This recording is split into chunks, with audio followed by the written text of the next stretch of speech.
sesuatu yang semua bagus-bagus.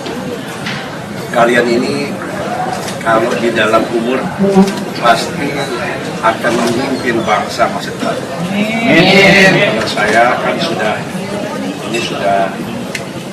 kalau orang Islam itu sudah Isa, hampir semua. Kalau kalian tuh masih lohor mau asar baru jam 12. Tujuan kita tentu pertama-tama adalah bagaimana mau tidak mau kita bagaimana berpikir bahwa diri sendiri pada saat kita muda kita selalu mengharapkan bahwa diri sendiri dan kita bisa hidup dengan kepandaian kita bisa hidup dengan pekerjaan kita. Kemudian di situ yang saya rasa akan berperan pada masa-masa mendatang bagi anak muda khususnya adalah suatu kreativitas. Kreativitas semacam ini tidak saja hanya bisa dibuat untuk sosial, untuk senang-senang, untuk teman-teman, tetapi juga kreativitas ini bisa dipakai untuk dijual dan menghidupi diri sendiri. Dengan sendirinya kalau kita bisa menjual kreativitas ini dan kemudian kita dapat memasarkan, maka membawa dampak yang luar biasa bagi negara. Saya melihat bahwa begitu banyak orang bawa satu software melakukan ekspor animasi, sebagai bagian daripada satu kemampuan untuk berkarya, kemampuan melakukan inovasi. Kita juga melihat beberapa karya-karya yang sudah lama, karya-karya furniture sekarang dengan satu inovasi baru, dengan kreativitas baru, dia mulai mendekati pasaran luar negeri dan menjadi luar biasa besar. Menyanyi, sudah kita lihat, betapa lagu-lagu Indonesia yang begitu dibuat kreatif anak muda sudah mencakup Malaysia, Singapura, Brunei. Bahkan kalau kita lihat satu orang Indonesia berkarya di Perancis. Siapa namanya itu? Anggur.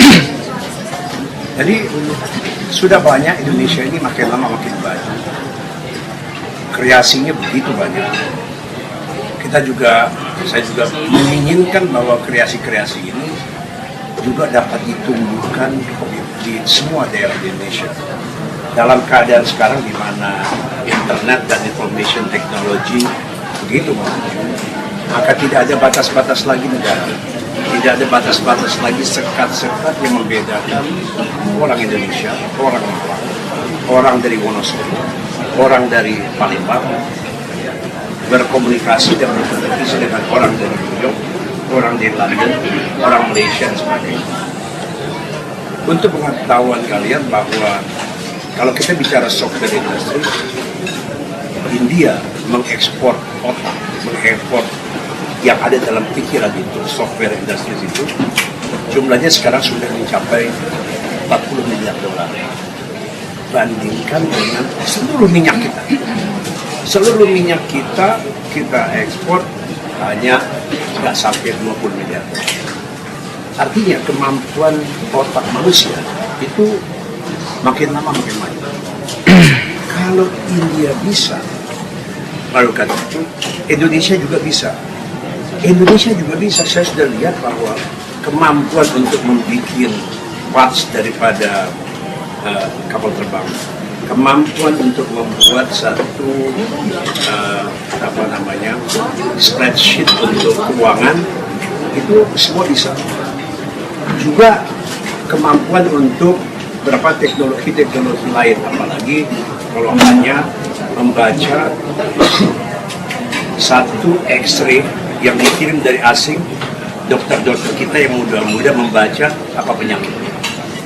Sekali kalian juga tahu, kalau kita lihat di Amerika Serikat, dia tidak lagi, kalau misalnya dia X-ray, dia tidak lagi bikin analisa terhadap penyakitnya itu sendiri, karena waktunya terbatas, dia kirimkan ke India, membuat mereka tidur di India, dibuat, dikirim, mereka bangun sudah ada. Demikian pula mengisi formulir pajak. Formulir pajak juga begitu.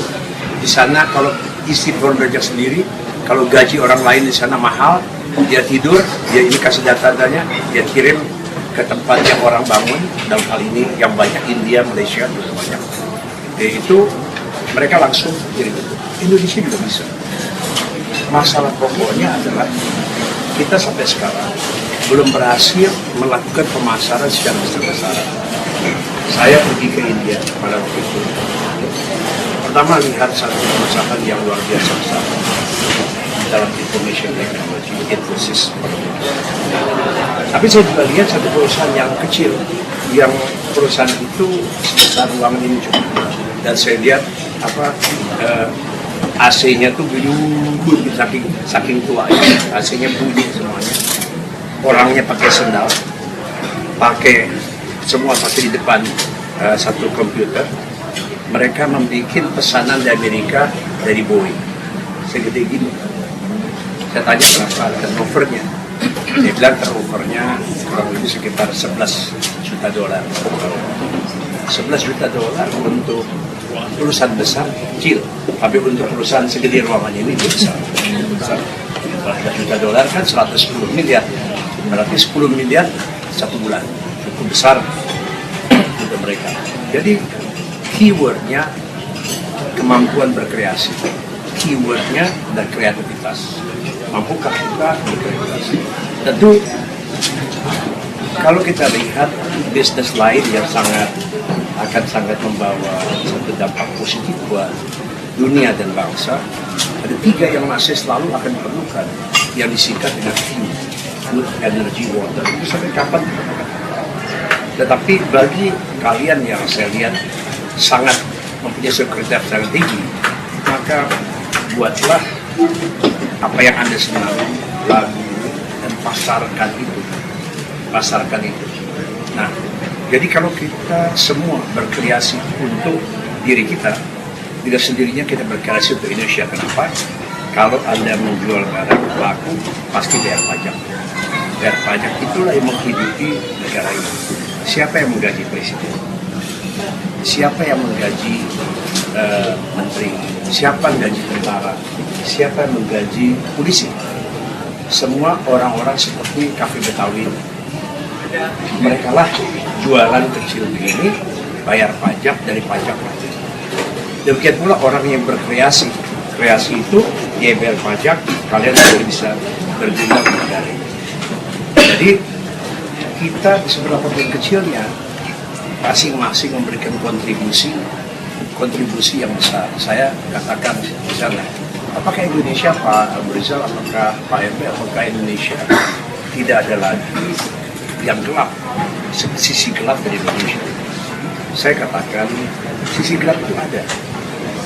Dan saya selalu berkata, mungkin dalam iklan saya berikutnya, yaitu saya ceramah, ikan berikutnya ini pada bulan puasa, saya ceramah di depan para kiai di Bangkalan, ya di Bangkalan di Madura. Di situ saya katakan, kalau tiba datangnya malam, jangan pernah mengeluh tentang gelapnya malam, tapi nyalakanlah sebuah pelita untuk menerangi malam itu. Itu sikap.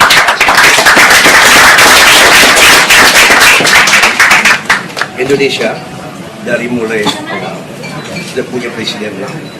Apakah kita mau bilang semua presiden tidak bekerja keras dan maju dan kampanye? Kalau kita melakukan itu berarti kita menafikan jasa mereka. Bung Karno kita lihat memerdekakan Indonesia, kemudian bersama-sama Bung Hatta, Syahrir, kemudian dilanjutkan dengan, dan Bung Karno legasinya adalah dia membuat orang Indonesia merasa sebagai sebuah nation, sebagai suatu bangsa Indonesia. Jasa Bung Karno juga jasa yang waktu itu Bung Karno ada 1928 satu negara satu bangsa bangsa. Makanya sangat miris kalau kita melihat sekarang orang berkelahi satu sama lain. Kita miris melihat antara agama satu agama yang lain berkelahi.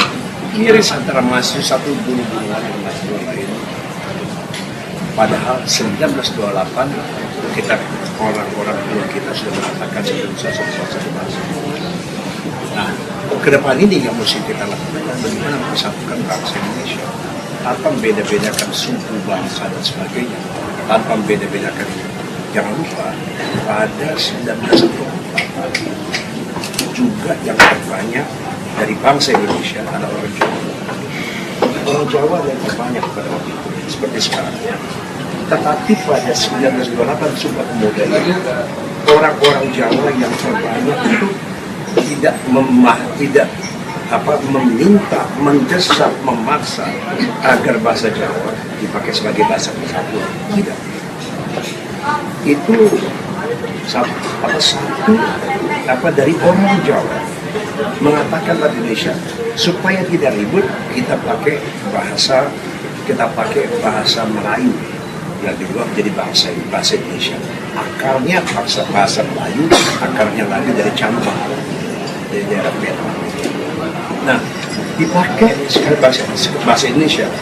Kalau dipakai bahasa Jawa, yang kecil-kecil ribut karena bahasa. Tapi yang gede ini mengatakan bahwa kita pakai bukan bahasa Jawa, yang kecil-kecil nggak berani ribut. Karena itu tidak ada satu pun pertarungan bunuh-membunuh berkelahi karena bahasa. Kalau kita lihat di daerah-daerah lain, negara-negara yang besar, itu karena bahasa mereka berperang. Ya, karena ada wartawan saya kalau bilang bahwa, tapi karena memang kalau itu ada bangsa lain yang berperang karena bahasa. Indonesia tidak.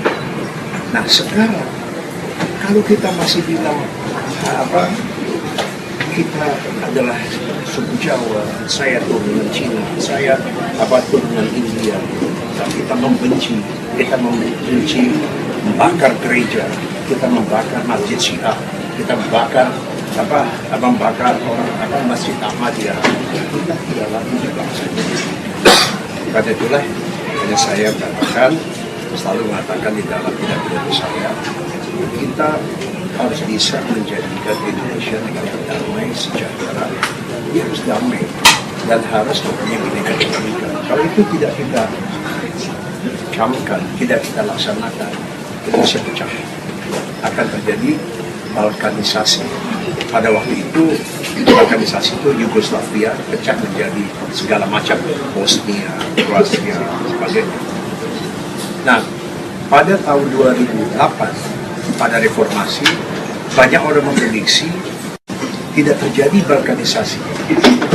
Di situ kenapa? Ada rasa persatuan itu.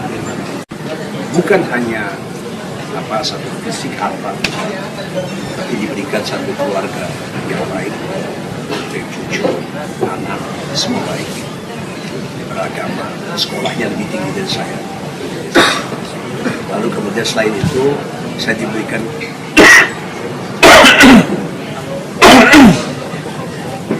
kesempatan untuk memimpin berbagai macam organisasi, dari mulai pernah menjadi ketua kelas, ketua murid, apa sih mas sekarang ya? OSIS.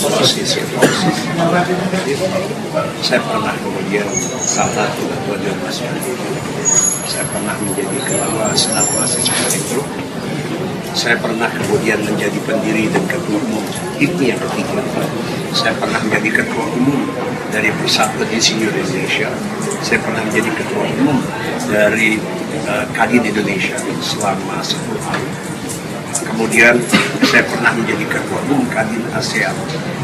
Saya pernah digelari tahun 86 the outstanding young person of the world pada waktu itu.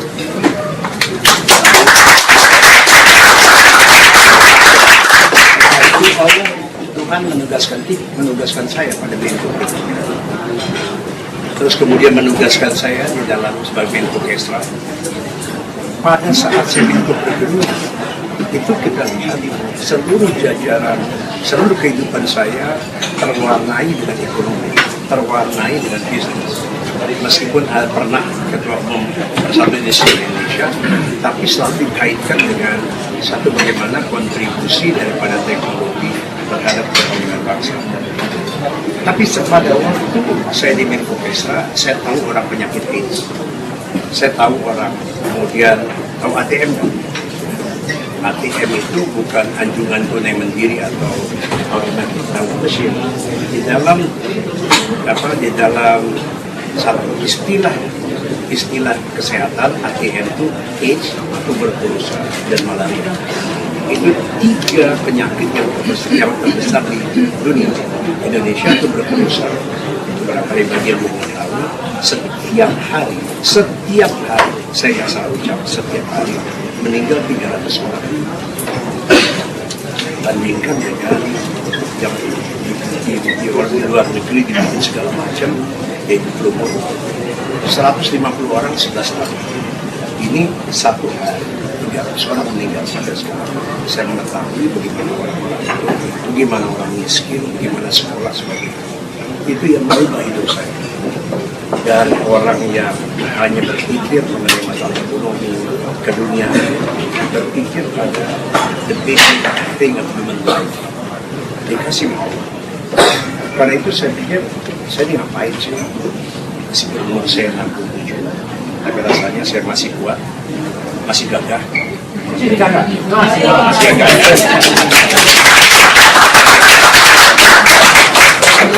Gue nimbang cucu aja, terus jalan-jalan sama istri kemana-mana gitu. Kemudian sama anak-anak dan kemana-mana. Tapi itu aja. Tuhan kasih segala macam. Kan gak banyak orang dikasih kesempatan memimpin organisasi sebagai tanggung jawab. Gak banyak. Sangat sedikit. Nah, sekarang yang itu makanya saya pikir sudah kalau begitu maka saya berani jadi mencalonkan sebagai presiden. Untuk apa? Segala macam pengetahuan yang saya miliki ini mesti ada gunanya bagi masyarakat. Apa sih yang saya cari? Istri saya dulu sekarang udah mendukung 100%. Yang udah mendukung 100%.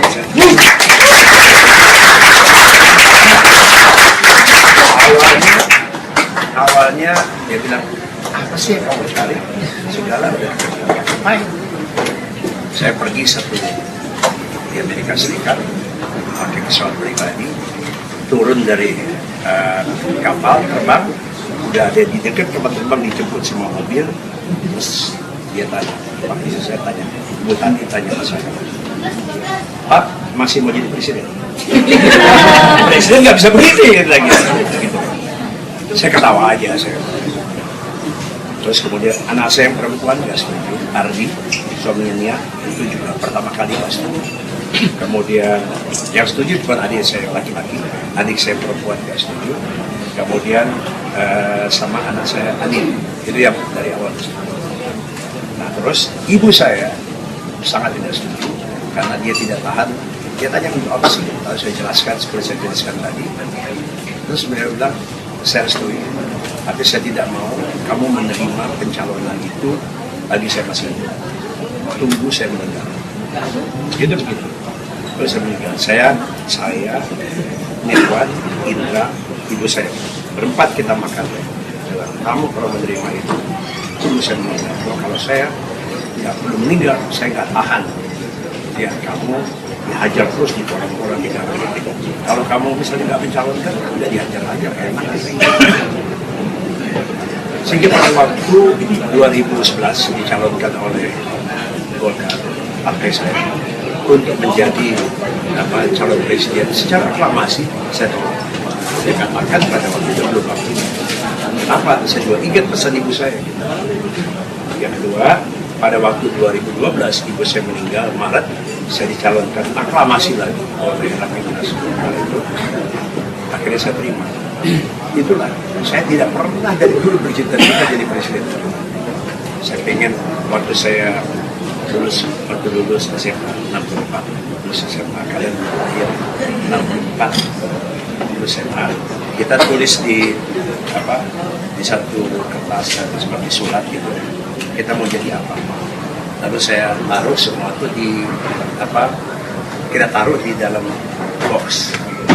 Tahun 96 kita buka. Jadi 32 tahun setelah kita tulis surat itu buka. Itu 64 ingat. Ada yang tulis saya ingin menjadi pemimpin besar revolusi. Ingat begitu bukan. ternyata dia jadi bisnismen. Ya. Saya ingin menjadi revolusionaris sebagai pemimpin revolusi seperti Che Guevara. Tahunya jadi dokter. Lain-lain. Saya tulis, saya ingin menjadi insinyur, saya ingin menjadi pengusaha besar. Itu, dan saya dapatkan pada 9 tahun. Saya jaga enggak, Allah kasih jalan semakin banyak. Karena itu kembali soal program tadi, itulah yang karena saya mau atau buat bikin ini, dia nggak pakai bilang sama saya, dia bikin jingle ini nggak pernah dia ngomong.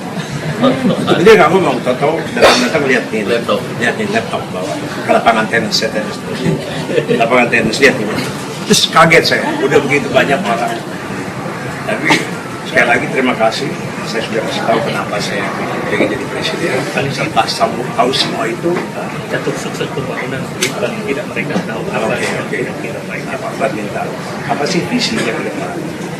Visinya ke depan itu adalah untuk menjadi Indonesia tahun 2045 negara dan yang adil, makmur, dia berkorban disegani. Ukurannya apa? Saya katakan ukuran $45,000 per kapita income, Gini ratio harus di bawah 40. Tujuannya gitu. Jadi kayak miskin nggak terlalu jauh, tapi lebih modern $45,000 per kapita income. Sekarang $3.700, 33 juta, 2,7 juta per hari, per bulan. 2,7 juta per bulan, masih ada 80 juta orang yang belum mempunyai bisa hidup dengan 2,7 juta. Itu tujuannya. Apa yang bisa dilakukan? Yang pertama adalah ekonomi growth harus tinggi. Kalau ekonomi growth tidak tinggi, kue yang mau dibagi juga nggak banyak. Karena itu kuenya dibikin banyak, ekornya harus tinggi. Caranya gimana? Caranya jangan terlalu konservatif dengan manajemen daripada negara. Itu yang kedua apa? Yang kedua adalah untuk pertama. Sekarang kita lihat, saya kira tadi ekonomi growth tinggi, per kapita income 3,7 juta, $3 per tahun, kira-kira 2,7 juta rupiah per bulan. Tetapi kita lihat bahwa masih banyak orang yang berada di bawah 80 juta. Juga pelaku pembangunan. Kita lihat bagaimana bisa dapat $3.700 average, karena ada orang-orang yang 1% orang itu mempunyai pendapatan kurang lebih 1 tahun 1,10 juta dolar. Ada kira-kira 30% orang yang bergaji $5.000, $7.000, $80 juta dolar, ada di bawah 2,7. Dengan itu terkerek kan, ada yang gede banyak sekali terkerek, sehingga rata-rata kelihatannya bagus 2.700. Jadi itu yang kedua, harus ada satu pemantauan.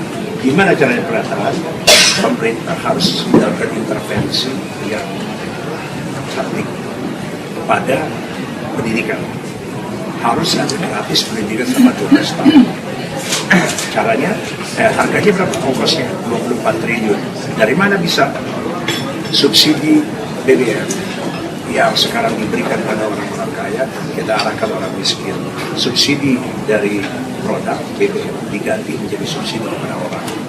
Sekarang 80% dari 200, setelahnya kenaikan sekarang 240 triliun, kira-kira 200 triliun, 1 tahun dinikmati orang kaya. Ini nggak benar. Ini nggak benar, mesti kita naik. Pendidikan itu dari 200 triliun, pendidikan cuma 24 triliun. Kesehatan yang kita lakukan, mesti kita intervensi pemerintah. Sekarang 84 juta orang, pertama kali diadakan kegiatan Jamkesmas itu. Saya pada waktu Menko Kesra kebetulan buat Jamkesmas, kita buat kita tentu jasanya ada jasa Menteri Kesehatan. Saya di atas Menteri Kesehatan dan koordinasi. Pada itu kita buat untuk 70 juta, sekarang sudah 84 juta orang jiwa yang berasuransi. Ada penyelewengan, ada, tapi umumnya banyak yang punya kartu bisa ditolong. Nah yang ketiga, kalau pertama pertumbuhan, kedua pendanaan, yang ketiga stabilitas. Kita tidak bisa hidup dengan takut. Dulu orang jalan kaki di jalan Tamrin tidak ada takut. Sekarang jalan kaki Tamrin cuma lihat tidak ada lagi takut. Seperti itu. Terus kemudian kita lihat kita membiarkan orang bakar-membakar, kita membiarkan berkelahi. Kenapa? Karena kita tidak memberikan payung politik kepada penegak hukum. Sekarang kalau polisi mati, dia biasa. Kalau polisi menegakkan hukum, menembak orang ini pakai golok dan gitu, maka polisinya dengan HAM langsung dipecat. Tidak boleh. Indonesia mesti tegas, mesti cepat, berani mengatakan pelihara keamanan. Harus kita berani.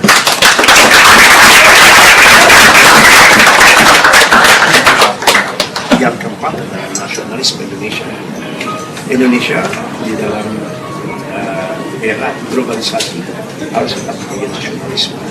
Seluruh polisi pemerintah budaya sekarang terlalu banyak orang-orang anak muda itu yang anak kecil bisa menyanyi Indonesia. Saya cucu saya umur 10 yang dia lagi makan Jepang, saya bilang dia coba nyanyi Indonesia Raya ya. Ada salah sebenarnya, saya senang juga buat bisa. Yang 7 tahun tanya, kamu bisa nggak? Belum bisa. Coba belajar di Indonesia. Nari Bali, nari Jawa, Seriti, nari Sampang 12, Rawan Indonesia. Coba kalau yang Korea tuh.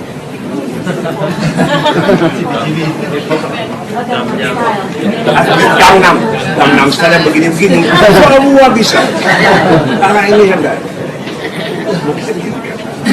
Sekarang kita lihat, misalnya saya waktu kecil, kita belajar budi pekerti. Kemudian saya, kalau ketemu ibu saya mau pergi cium tangan. Sekarang gimana? Hai deh. Oh iya kan? Menurut saya, kita kembalikan lagi budaya Indonesia. Nah, sekarang dari ekonomi, saya kasih contoh. Sekarang lucunya, ada gas itu bersih, kita jual. Sebaliknya kita import BBM, motor. Kenapa kita masih? Karena ada kontrak. Saya katakan setelah kontrak kita stop. Jangan lagi. Itu nasionalisme.